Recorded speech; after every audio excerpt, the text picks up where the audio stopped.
তাছো চাওকচোন কাছখিনি কিমান ওচৰত আহিছে।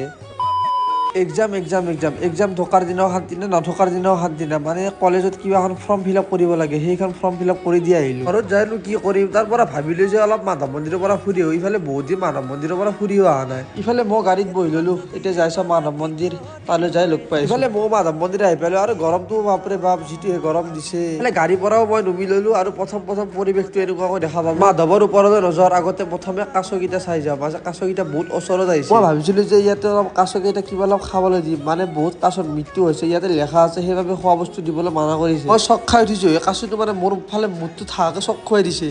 ইয়াতে জাননীখন লিখা আছে।